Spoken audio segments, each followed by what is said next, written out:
patokan hukum agama kita itu yakin atau dhon. Jadi yakin itu pasti, dhon itu prediksi kuat. Kalau ragu-ragu itu 50-50. Jadi masih begini, kemungkinan yang semacam itu. Bismillahirrahmanirrahim. Ustadz izin bertanya, bagaimana batasan ragu dalam sholat? Misalnya saya ragu apakah sudah batal belum? Kadang ragu sudah wudu belum ya? Kadang juga ragu rakaat keberapa? Bagaimana solusinya Ustadz? Bismillahirrahmanirrahim. Alhamdulillahirrabbilalamin. Wassalatu wassalamu ala asyrafil anbiya'i wal mursalin Nabiyyina Muhammadin wa ala alihi wa sahbihi ajma'in. Wa la hawla wa la quwata illa billahi rabbil alamin. Amma ba'd.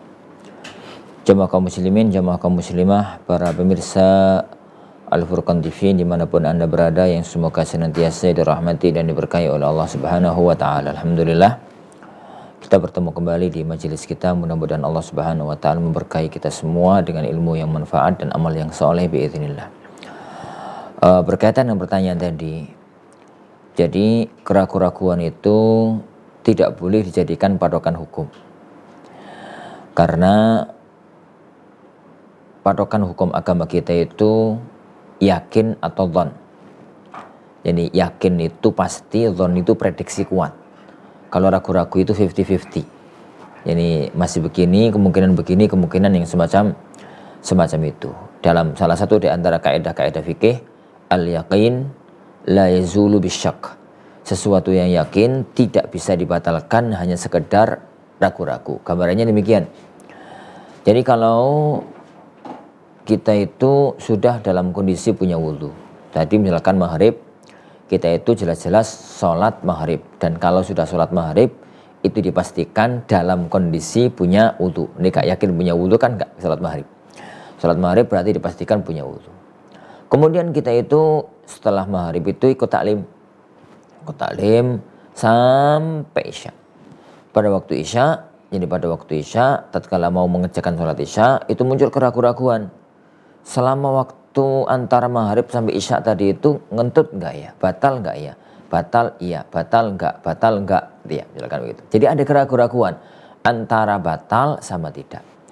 Maka dalam kondisi semacam ini, lihat, yang yakin itu sudah suci, sudah berwudu. Karena buktinya maghrib tadi sudah sholat. Berarti dipastikan saat maghrib tadi yakin suci. Kemudian muncul keraguan-raguan, sudah batal atau belum. Maka kaidahnya adalah al-yaqin la yazulu bisyak. Sesuatu yang yakin tidak bisa dibatalkan dengan ragu-ragu. Maka lanjutkan, tetap sholat isya langsung tanpa harus berwudu. Maksudnya tanpa wajib untuk berwudu. Kenapa? Karena dia dalam kondisi punya wudu. Karena yakinnya sudah wudu, tapi ragu-ragunya muncul batal atau tidak. Dia nggak wajib untuk berwudu. Lah, adapun kalau dia berwudu karena meskipun sudah suci, meskipun masih suci kemudian berwudu lagi, itu adalah sunnah. Maka silahkan. Tapi kalau nuruti ragu-ragu, jangan. Karena kalau ragu-ragu itu dituruti, lama-lama nanti akan muncul penyakit was-was.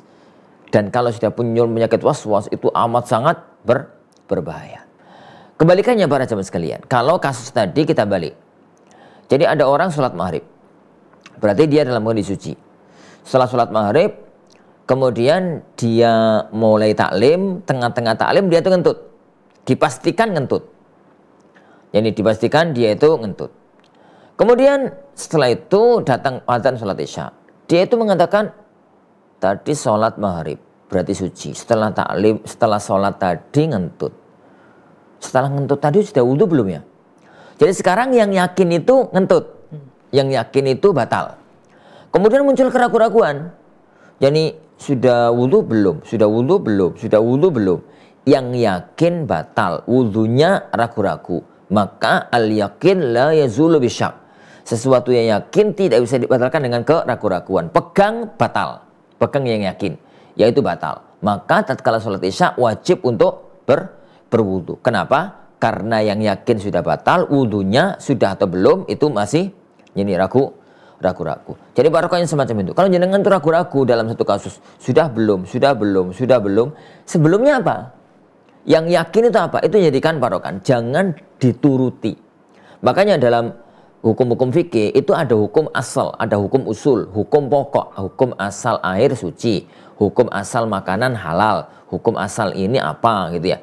Maka tatkala kita katakan hukum asal air itu suci, maka tatkala kita itu melihat air ragu-ragu, najis enggak, dia suci. Karena hukum asalnya suci. Hukum asalnya suci. Tidak boleh kita katakan air itu najis kecuali kalau diyakini bahwasanya dipastikan air itu adalah air yang najis. Wallahu a'lam.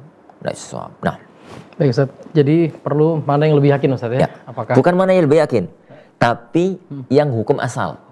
Hukum asalnya apa? Dia asalnya itu suci, berarti pegang itu sebagai keyakinan. Asalnya batal, pegang sebagai sebuah jadi keyakinan. Allah a'lam. Nah.